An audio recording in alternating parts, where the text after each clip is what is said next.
Welcome to my channel make yourself. আমার channel make ইউরসেলফে তোমাদের সকলকে স্বাগত জানাই।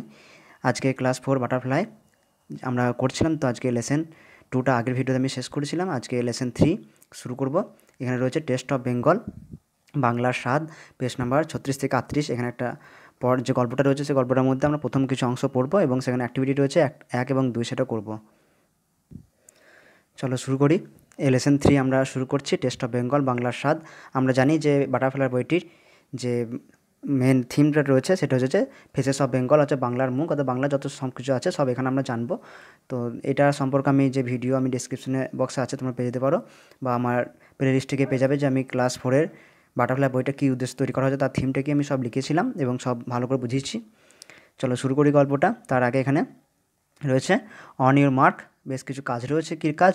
What is it test of the following foods, অর্থাৎ যেই 3টে খাবারের নাম রয়েছে তো দেখতে পাচ্ছ, তো খাবারগুলো কীরকম খেতে সেটা পাশে লিখতে হবে। তো এটা দেখতে পাচ্ছ রসগোল্লা রয়েছে, নামও লেখা রয়েছে রসগোল্লা।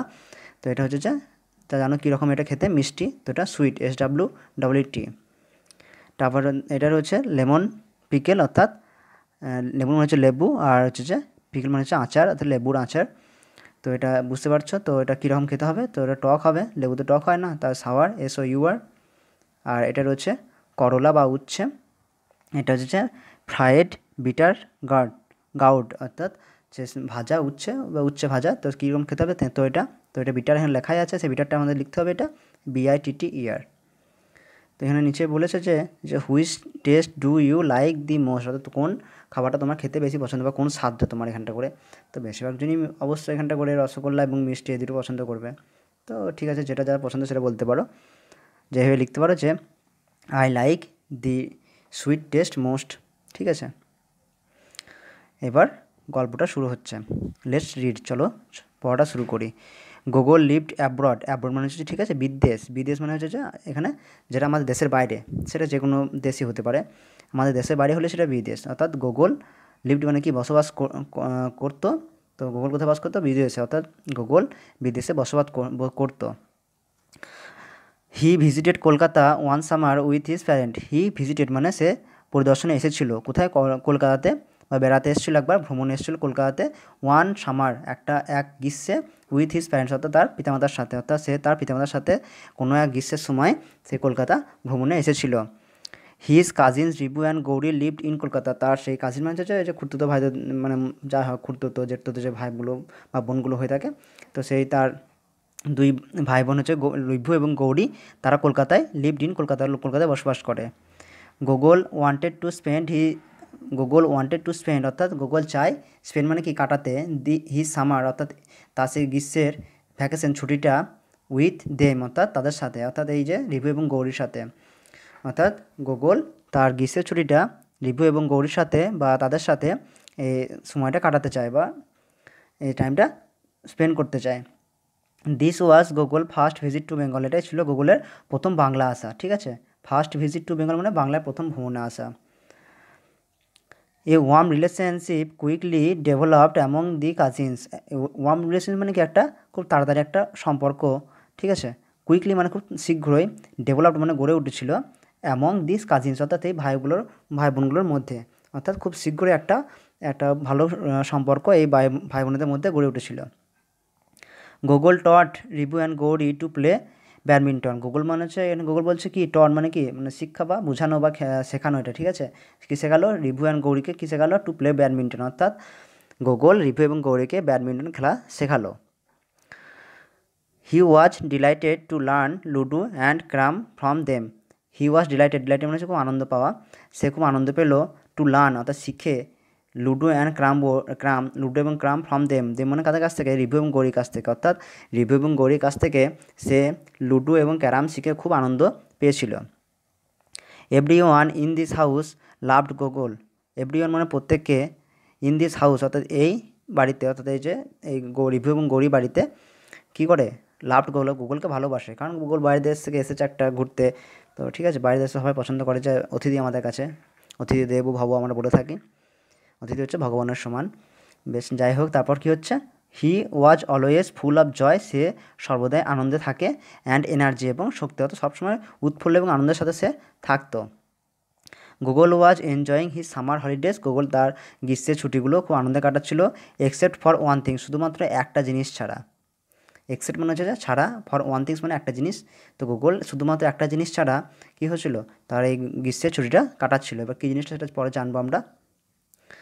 এইখান থেকে যে টাস্ক রয়েছে সেগুলো করবো, তার আগে এখানে ওয়ার্ড্রপ রয়েছে, শব্দভাণ্ডার তোমাদেরকে মুখস্থ করতে হবে কী কী রয়েছে। অ্যাব্রড যেটা বললাম, অ্যাব্রড মানে হচ্ছে বিদেশ, ঠিক আছে। In a foreign country, foreign মানে হচ্ছে বিদেশ, কোনো একটা বিদেশে, বাইরের দেশ, সেটা ভারতের বাইরে, আমাদের নিজস্ব বাইরে হলে হলো। যদি কেউ আমেরিকা বসবাস করে তখন সেটা ভারতটা তাদের কাছে অ্যাব্রড মনে হবে, ঠিক আছে। কাজিনস মানে হচ্ছে চাইল্ডস অফ ওয়ান্স আন্ট আর আঙ্কেল, অর্থাৎ আন্ট এবং আমরা কি কাকা অথবা কাকিমার বা যাই হোক তাদের কি ছেলেদেরকে, ছেলে মেয়ে দুটোকে বোঝায়, অর্থাৎ ভাই খুড়তুতো ভাই জেঠতুতো ভাইগুলো। তারপর ভ্যাকেশন মানে হচ্ছে ছুটি, লং হলিডে মানে বিশাল একটা লম্বা ছুটি, গরমের ছুটি যখন পড়ে। ডেভেলপড মানে হচ্ছে গড়ে ওঠা, গ্রিউ মানে একটা গড়ে ওঠা, এক্সেপ্ট মানে একটা বাদ দিয়ে, অ্যাপার্ট ফ্রম মানে একটা ছেড়ে দিয়ে, ঠিক আছে। এগুলো মুখস্থ করে নিও, এগুলো সিনোনিম মধ্যে পড়ে। এবার অ্যাক্টিভিটি 1 আমরা করব, complete the following sentence with the information from the text, অর্থাৎ টেক্সট থেকে তথ্য নিয়ে আমাদেরকে এই শূন্যস্থানগুলোকে পূরণ করতে হবে। কী কী রয়েছে এখানে? মোট 4টে রয়েছে। প্রথমটা করি দেখে নাও। Google visited Kolkata, Google visited Kolkata অর্থাৎ গুগল কলকাতা ভ্রমণে এসেছিল। এটা হবে one summer with his parents, এক গ্রীষ্মে তার পিতামাতার সাথে। এবার আমরা এটা দেখে নিই, ঠিক আছে, উত্তরটা কীভাবে আমি করেছি। তো তোমার জন্য এর জন্য যে তোমাদেরকে এখানে আসতে হবে। তো এখানে দেখে নাও, এই যে he visited Kolkata one summer with his parents, অর্থাৎ হিটার জায়গায় কী হবে, গুগলটা ছিল ওখানটা করে, বাকিটা এটা পুরোটা ঠিক আছে। তো আমাদের মিলে গেছে, আমাদের লিখতে হবে কোথায়, এখান থেকে। এই যে one summer with his parents, অর্থাৎ এক গ্রীষ্মে তার বাবা মায়ের সাথে। বুঝতে গেল? এইভাবে উত্তরগুলো খুঁজবে।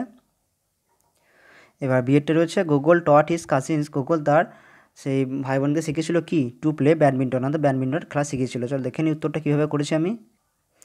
যেখানে ছিল Gogol taught Ribhu and Gouri to play badminton, তো গুগল রিভু এবং গৌরীকে ব্যাডমিন্টন খেলা শিখিয়েছিল, ঠিক আছে। সেটা রয়েছে, Gogol was related to learn ludo and carrom from his cousins, অর্থাৎ গুগল এই আনন্দ পেয়েছিল এটা শিখে কী কী খেলা, লুডো এবং ক্যারাম ফ্রম হিজ কাজিনস, অর্থাৎ তার সেই এই ভাই বোনদের কাছ থেকে। চলো দেখে নিন উত্তরটা একবার। এখান থেকে দেওয়া ছিল, এই হিয়ের জায়গায় গুগল ছিল, বাকিটা was related to learn ludo and carrom from them. এটা লিখতে হচ্ছে আমাদেরকে, যে এখান থেকে যে ludo and carrom from them, তাদের কাছ থেকে লুডো এবং ক্যারাম শিখে সে খুবই আনন্দ পেয়েছিল। আর লাস্টে রয়েছে এটা, এর warm relationship quickly developed among the cousins, অর্থাৎ একটা খুব সুন্দর বা উষ্ণ সম্পর্ক তাদের মধ্যে খুব শীঘ্রই গড়ে উঠেছিল। তো এটা দেখে নিন একবার। এই যে এই লাইনটা এখানে রয়েছে, a warm relationship quickly developed among the cousins, এই যে এইটা এ ওয়ার্ম রিলেশনশিপ, এটাই হচ্ছে, ঠিক আছে, বাকিটা এখানে দেওয়া রয়েছে। তো এইভাবে উত্তরগুলো তোমরা খুঁজবে। তো পুরোটা দেখে নাও ভালো করে। এবার অ্যাক্টিভিটি 2তে রয়েছে, এটা আমি করিনি কারণ এখানে রয়েছে যে Google was enjoying this his summer holidays except for one thing, অর্থাৎ গুগল যে তার ছুটিটা কাটাচ্ছিল গ্রীষ্মে, তার শুধুমাত্র একটা জিনিস ছাড়া। What you think was the one thing, অর্থাৎ তুমি কি ভাবো সেই জিনিসটা কী, ডিসকাস উইথ ইউর পার্টনার্স, অর্থাৎ তোমার বন্ধুদের সাথে তোমরা সাথে আলোচনা করো। এটা তোমাদের আলোচনা করতে হবে, তোমাদের মাথার বিকাশের জন্য, অর্থাৎ মস্তিষ্কের বিকাশের জন্য এটা দেওয়া হচ্ছে যে কী কী হতে পারে, ঠিক আছে। চলো এবার শেষ করি এটা। থ্যাংক ইউ সো মাচ, অনেক অনেক ধন্যবাদ ভিডিও দেখার জন্য। আমি ভিডিওগুলো খুব ছোটো ছোটো করছি কারণ তোমাদের বুঝতে সুবিধা হবে। আর যদি ভিডিও ভালো লাগে থাকে তো প্লিজ একটা লাইক দিয়ে দিও, আর তোমাদের বন্ধুদের শেয়ার করে দাও, আর প্লিজ সাবস্ক্রাইবটা করে দিয়ে তার পাশে বেল আইকনটা প্রেস করে দাও, কোনো ভিডিও তোমরা মিস করতে না চাও।